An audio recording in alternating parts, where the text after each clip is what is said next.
Selamat pagi anak-anakku semuanya. Hari ini kita masuk perdana belajar pelajaran baru di SMA. Ternyata kita di SMA dapat banyak pelajaran baru loh, salah satunya kimia. Kira-kira apa yang dapat kita pelajari dalam ilmu kimia? Dan apa manfaatnya dalam kehidupan? Apa sih hubungannya ilmu kimia dengan ilmu yang lainnya? Bagaimana ilmu kimia bisa berkembang? Yang membedakan kimia dengan ilmu IPA lain, biologi maupun fisika, adalah ruang lingkup yang dipelajarinya.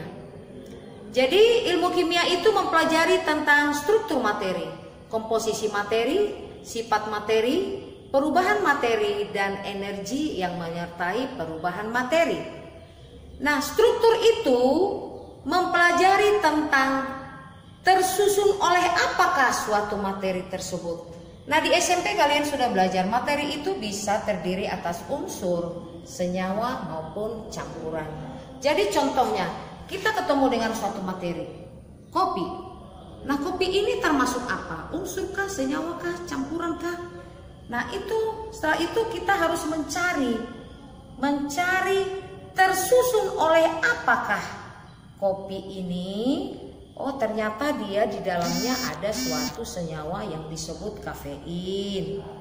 Nah, kafein ini tersusun oleh unsur. Unsur apa kira-kira? Nah, setelah diketahui ternyata karbon, hidrogen, oksigen, dan nitrogen. Tentunya harus dalam suatu penelitian. Nah, itu tentang struktur. Setelah itu komposisi materi. Komposisi ini menyatakan perbandingan tiap penyusun suatu materi. Jadi tadi contoh dalam kafein itu ada karbon, hidrogen, oksigen, dan nitrogen. Nah, masing-masing berapa persen ini dalam kandungannya? Sifat materi. Sifat materi terdiri atas sifat fisis dan sifat kimia. Jadi contoh yang kita ambil tadi kopi. Kopi itu warnanya apa, wujudnya apa, diameternya kira-kira berapa, bentuknya bagaimana, itu sifat fisis. Nah, kalau kita sudah apakah kira-kira kopi ini larut dalam air? Apakah kopi ini ketika dicampur dengan zat lain, apa yang terjadi? Itu sudah menyangkut sifat kimia. Perubahan materi. Di SMP kalian sudah mempelajari tentang perubahan materi. Perubahan fisis, perubahan kimia. Nanti kalian ulangi lagi pelajarannya, contoh-contoh perubahan fisis dan contoh-contoh perubahan kimia. Nah, perubahan kimia inilah yang disebut dengan reaksi kimia. Energi yang menyertai perubahan kimia. Nah, setiap terjadi perubahan, jadi perubahan apapun itu, perubahan fisis maupun perubahan kimia, ya. Jadi setiap materi berubah itu menyangkut perubahan energi. Nanti kita pelajari lebih lanjut di termokimia. Ini contoh-contoh barang-barang keperluan kita sehari-hari ada di sini. Jadi dengan belajar ilmu kimia kita akan tahu produk yang mana yang harus kita pilih karena banyak sekali mereknya. Ya. Jadi setiap satu jenis bisa berbagai merek dia.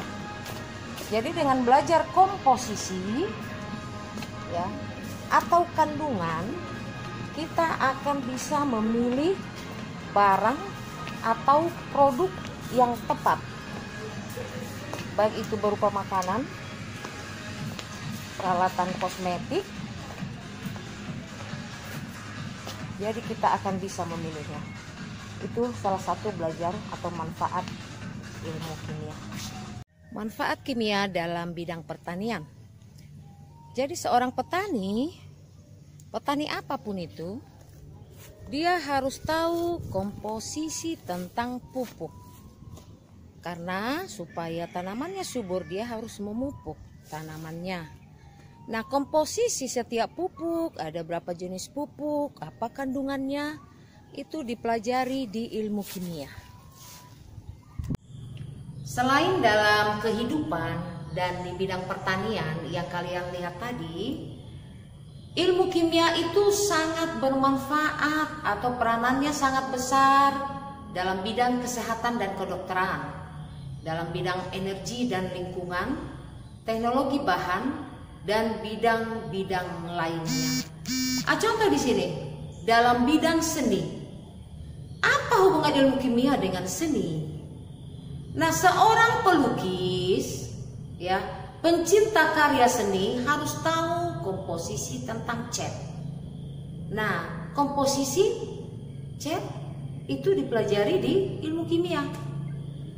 Misalnya, suatu karya seni hilang, contoh lukisan Mona Lisa. Bagaimana membuktikan lukisan Mona Lisa yang mana yang asli? Karena sekarang beredar banyak sekali lukisan Mona Lisa. Asli atau tidak itu harus diteliti dulu dengan suatu ilmu kimia. Seorang penegak hukum, apa itu jaksa, apa itu penyidik kepolisian, itu harus mengerti ilmu kimia. Mengapa? Karena ketika ketemu dengan suatu kasus hukum, maka dia harus tahu bukti-bukti apa yang harus disediakannya. Apakah itu misalnya suatu kasus pembunuhan, tes DNA, apakah itu tes narkoba misalnya, atau sidik jari. Nah, itu semua dipelajari di ilmu kimia. Nanti bisa kalian cari referensi lain untuk peranan atau manfaat ilmu kimia dalam berbagai bidang. Untuk berkembang, ilmu kimia membutuhkan ilmu-ilmu lain, juga teknologi. Demikian sebaliknya, ilmu lain maupun teknologi itu berkembang membutuhkan ilmu kimia. Salah satu manfaat belajar ilmu kimia adalah bahwa kita akan tahu apa yang dipikirkan oleh seorang ahli jika dia ketemu dengan suatu permasalahan. Mengapa? Karena ilmu kimia itu berkembang dengan metode ilmiah. Apa itu metode ilmiah? Metode ilmiah merupakan langkah sistematis yang harus dilakukan untuk mendapatkan suatu ilmu, suatu teori, maupun menjawab permasalahan dalam kehidupan. Adapun langkah-langkah metode ilmiah, yang pertama adalah merumuskan masalah. Perumusan masalah ini dalam bentuk pertanyaan. Contohnya, mengapa atau bagaimana? Setelah itu diadakan pengamatan atau observasi. Jadi observasi, apa yang diobservasi adalah penelitian sejenis, ya, tentang permasalahan yang muncul tadi. Bisa diambil dari buku, dari internet, dan perpustakaan. Setelah itu membuat hipotesis. Hipotesis ini merupakan jawaban sementara untuk permasalahan yang pada nomor 1. Ya, jadi kita buat dulu jawaban sementara. Setelah itu merancang dan melakukan eksperimen. Jadi untuk merancang atau melakukan eksperimen ini, maka dibuatlah variabel penelitian. Variabel penelitian itu merupakan kontrol terhadap kondisi penelitian.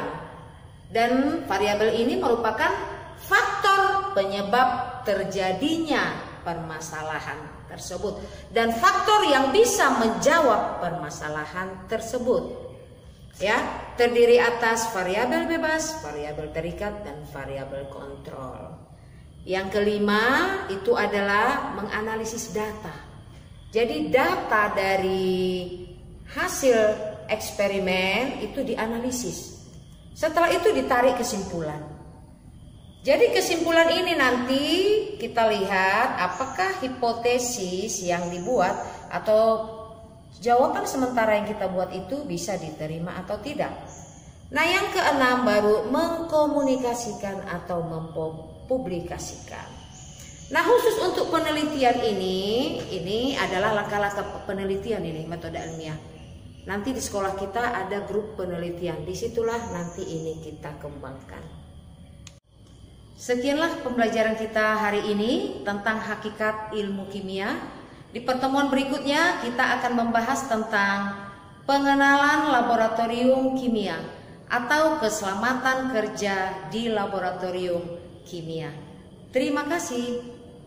Permisi.